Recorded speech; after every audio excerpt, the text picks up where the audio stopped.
flying.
Got a spike on the RWR.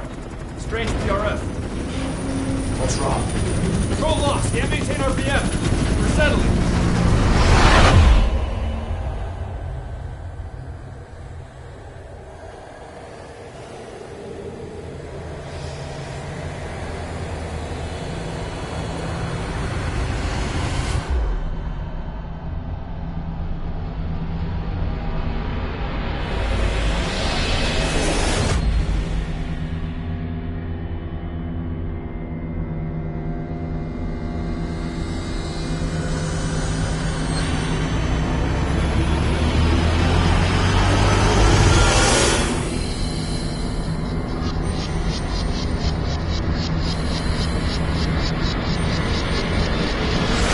Recovered control. Ascending. Hey, Snake. There's something wrong with Eli.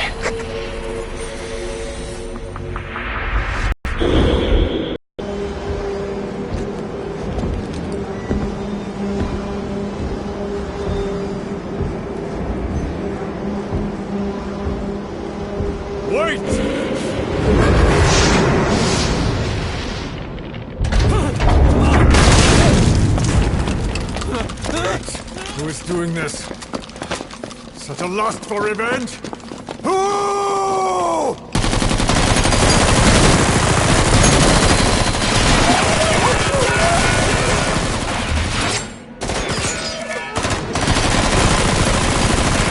Fall back! Fall back!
Cypher will rewrite the records, and I will vanish from human memory.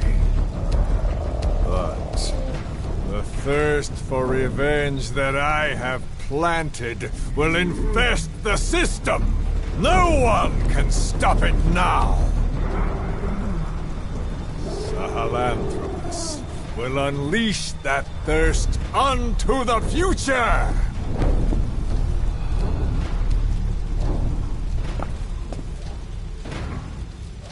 Major... I'm burning up!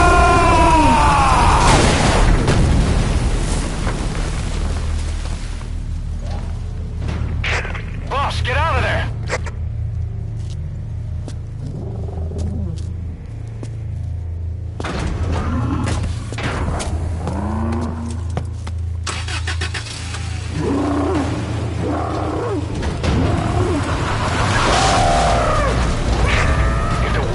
Out about Sahelanthropus.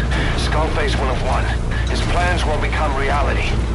He won't even need to use nukes. That thing's mere existence would be enough to enslave humanity to the fear of nuclear Armageddon. It would tear the world apart.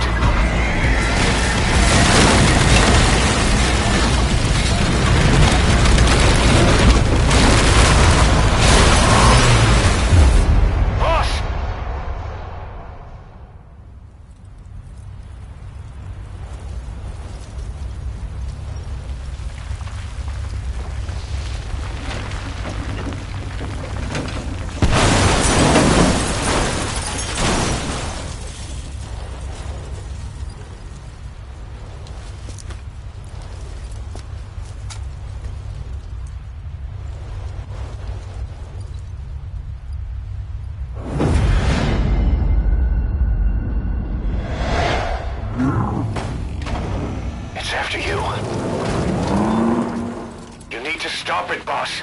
Destroy Sahelanthropus.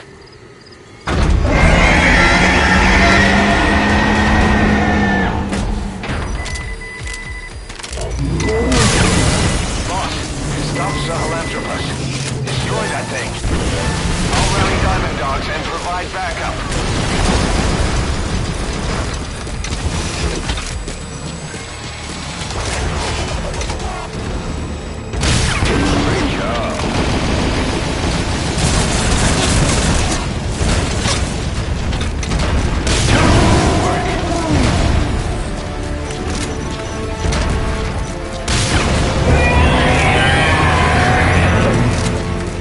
Support helicopter requested.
my droid.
Boss, come in.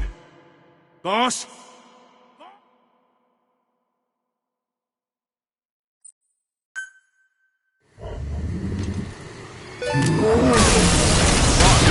Stop Sahelanthropus. Destroy that thing. I'll rally Diamond Dogs and provide backup.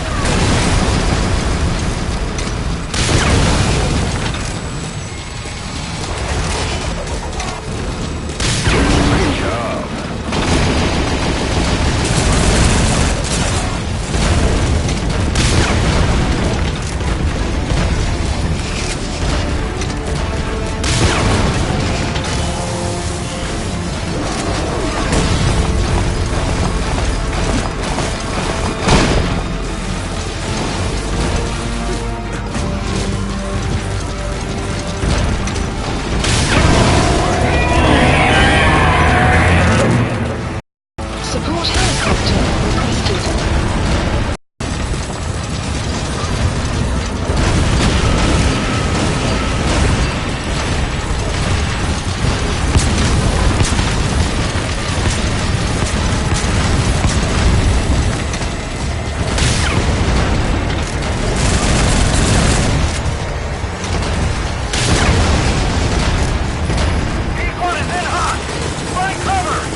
this 质疑 fight, 仪式 Snake. 感。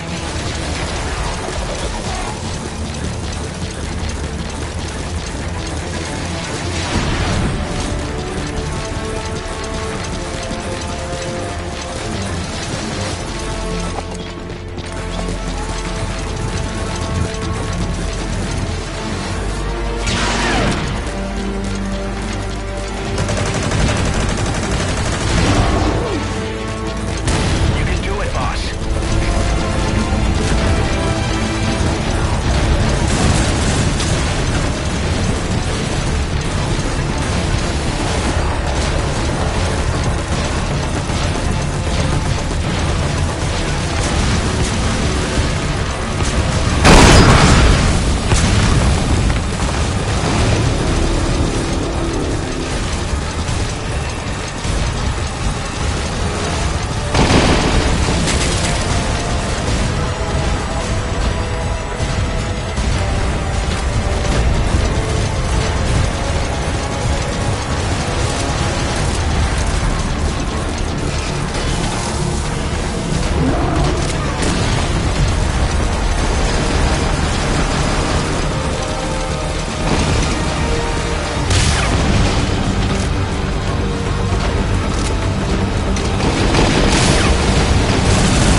Let's see Skullface.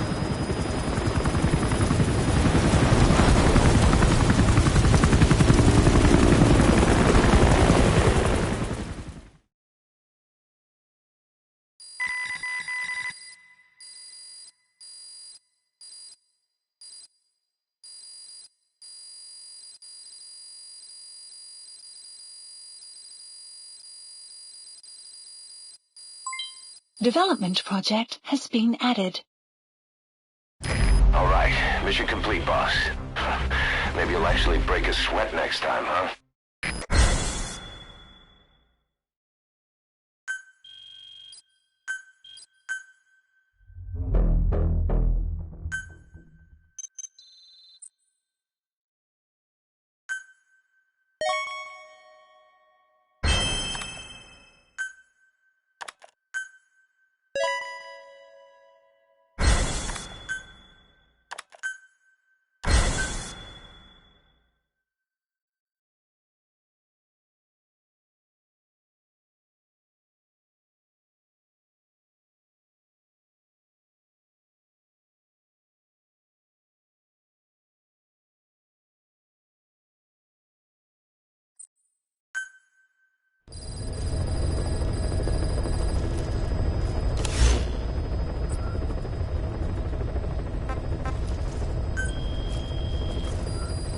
Please select a mission.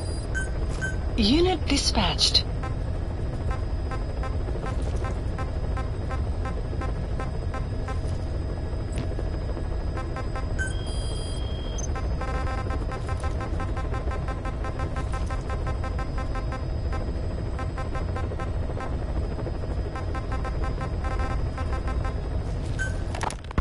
About the pathogen spreading through Mother Base. You've seen everything we've got on the outbreak. What's your opinion? Textbook symptoms of vocal cord that triggers symptoms upon detecting pronunciation specific to Kikongo. So our Kikongo-speaking staff are at risk. Quite so. He's right. All the victims do speak Kikongo. So they can survive if they just use another language. There is no guarantee. You're only dealing with the Kikongo strain. Other language strains may be present. You well know he was teaching them languages from all over the world. The Devil's House. Nzoya Badia Bulu.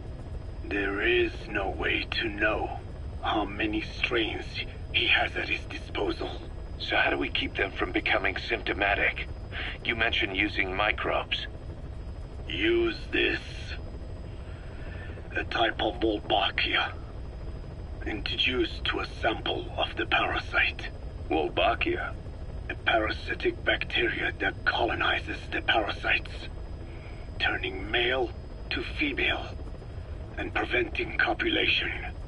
You must cultivate more. What have you done with the infected bodies? Cremated to stop the spread of infection. But we did keep a few for study. Good. Take this sample, grind it to a pulp, and introduce it to the larvae now nesting in the dead. The Wolbachia will multiply rapidly within those larvae. They're soldiers, not some petri dish. Conventional cultivation methods will take too long. Extract the Wolbachia from those larvae. Vaccinate your men. Kikongo speakers first. This is the fastest, surest way. No one is to speak a word of Kikongo until the Wolbachia are safely inside them. I will instruct your medical staff in detail on site. You have the appropriate facilities. Yes, but do not worry. I made a pact with your Bete Holone on the honor of the Dene. I speak no lies. Keep an eye on him. Will do. Follow me. I'll take you to the medical team.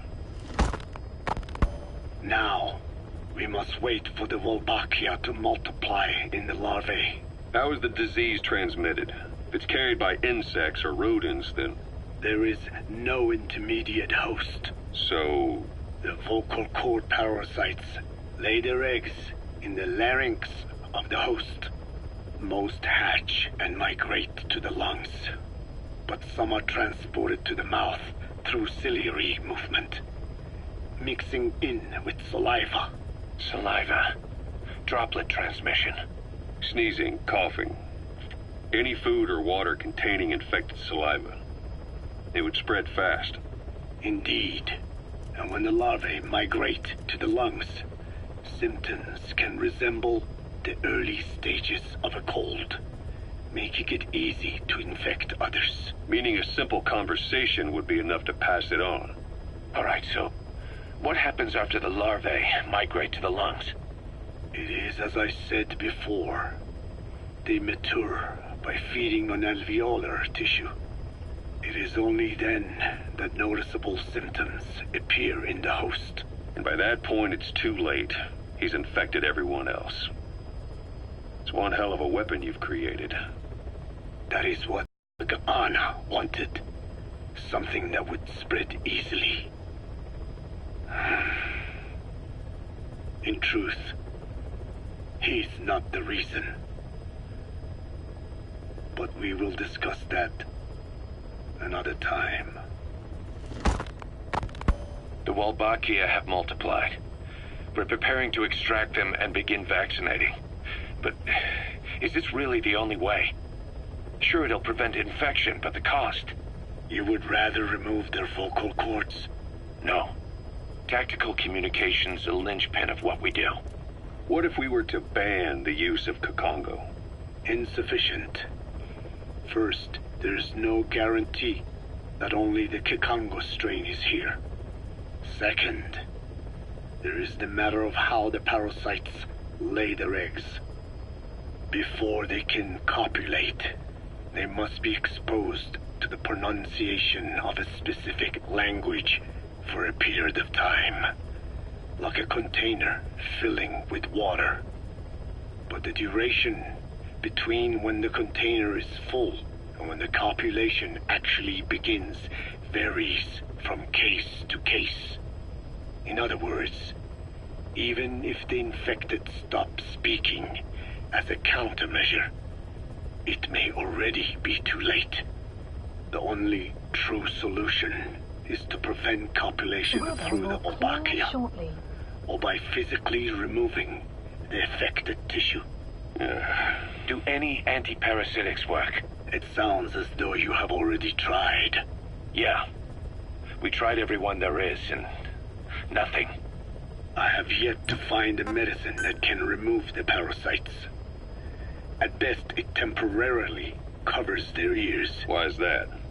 Because the parasites are companions to us.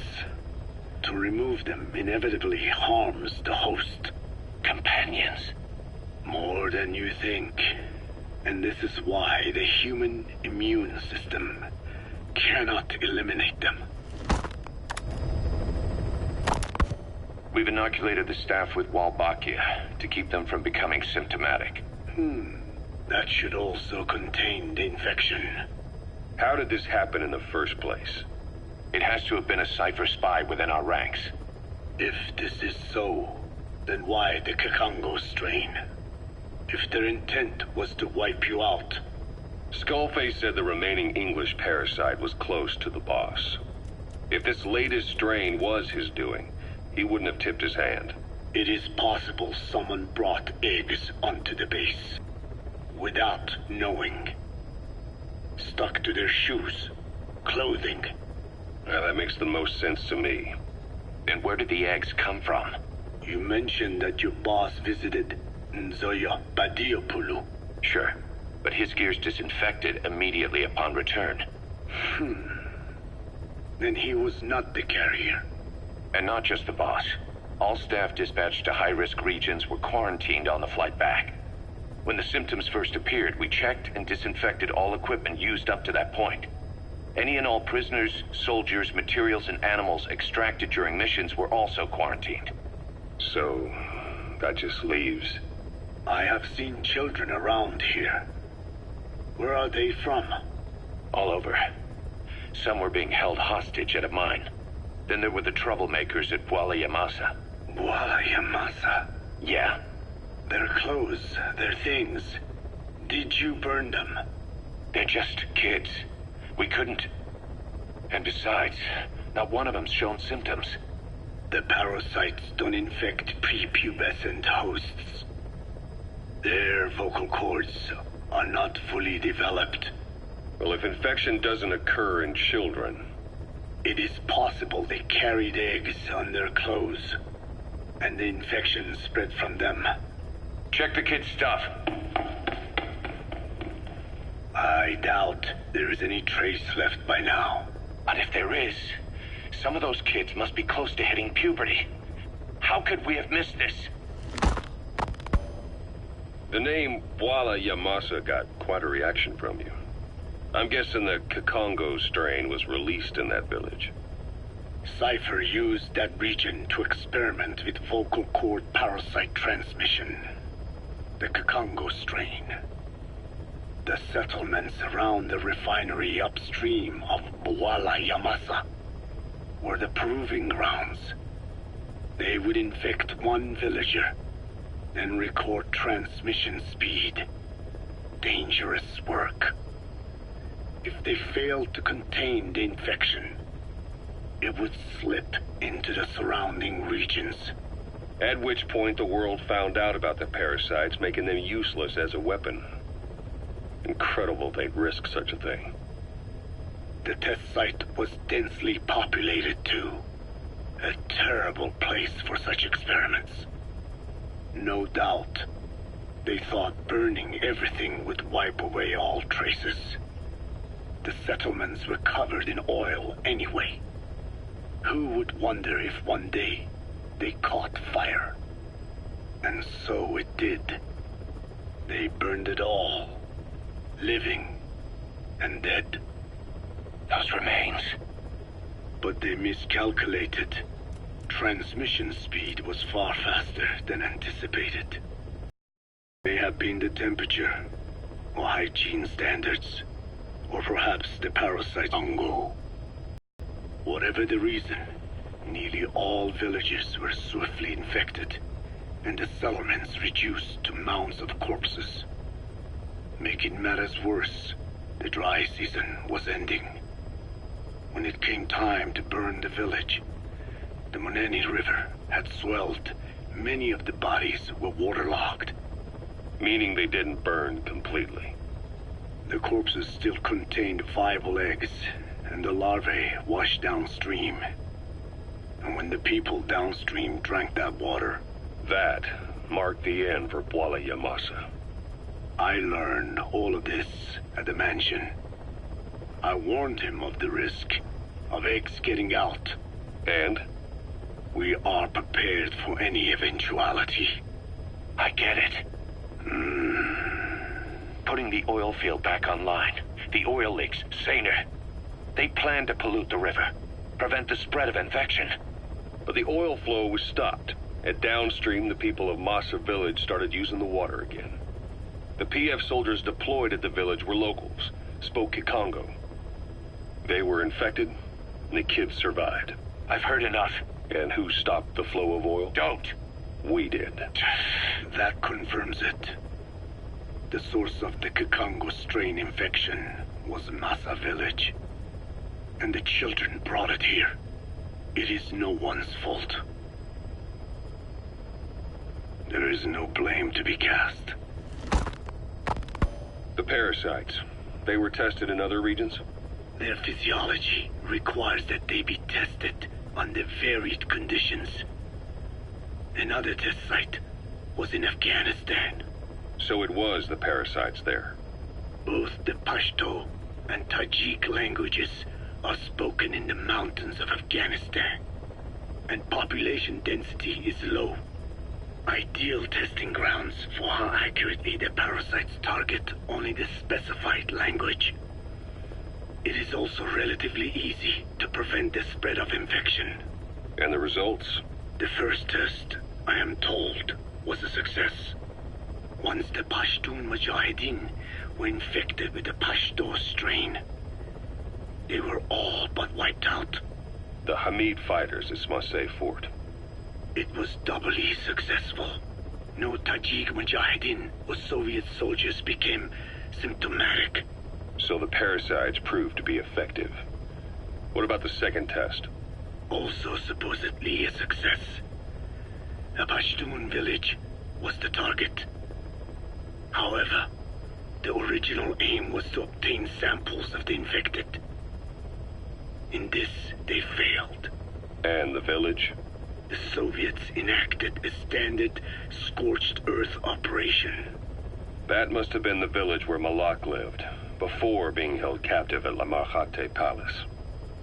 Having had more time to think on it, the details shared with me may have been false. They are madmen who would do anything to cover up the truth. They certainly seem to like tossing their problems in the fire. As a boy, Skullface's life went up in flames. Perhaps that is what fuels his fixation with fire. Your Wolbachia stopped the infection all right, but I still don't get it. How can a few bacteria change males to females? I know they're only bugs, but... It is not such a rare thing in the natural world. Many insects and nematodes are infected with Wolbachia. But why? They nest in the cell cytoplasm of the host, even in the egg cells, with the result that the offspring are born infected. Mother-to-child transmission. So even a successful infection of a male ends after a single generation. This means the Wolbachia must resort to maximizing the population of infected females. Sounds like an ethnic cleansing campaign on a tiny scale. Gender change from male to female is their survival tactic. So more females means more Wolbachia carriers, so it can keep thriving in the following generations. But the parasites in a human host are supposed to be a mating pair. If there's no male, there'll be no offspring at all. It's killing itself. Slow down. This tactic is intended for environments where a single male can copulate with multiple females. Originally, the Wolbachia did not infect the vocal cord parasites. I created a mutated strain, modifying the Wolbachia so that it could infect monogamous pairs. The Wolbachia's greatest multiplying tactic, the male-to-female change, worked against itself in the monogamous parasites. Just as you said. Then, I performed repeated selection of Wolbachia strains until I achieved 100% certainty of male-to-female conversion. Creating female-female pairs, unable to reproduce. And you, Wolbachia affects the host of the host, that is, us, cutting off our means to reproduce? It is almost certain. Of course, we will not turn female. After all, mammals possess no natural gender-changing function. But some Wolbachia strains can cause cytoplasmic incompatibility in the host. Is that some cell deformity? Put simply, it means the altered sperm of infected males kill the female's egg on contact. And that's happened to us? Yes. And yet, what occurs in humans is not just simple CI. To date, there are no cases of Wolbachia affecting humans. The fact that this strain causes this effect, is it the vocal cord parasite's affinity with humans? I do not know enough to say for sure. So the parasite warps the host. Reminds me of what Skullface said. It is the way of all organisms to create their own optimal environment. Just look at you and this base. Organisms that cannot do this are doomed to extinction. The difference with parasites is that their environment is another organism. That creates a connection between life and life. Parasitism, symbiosis, or death. In this way, the host too is challenged to adapt.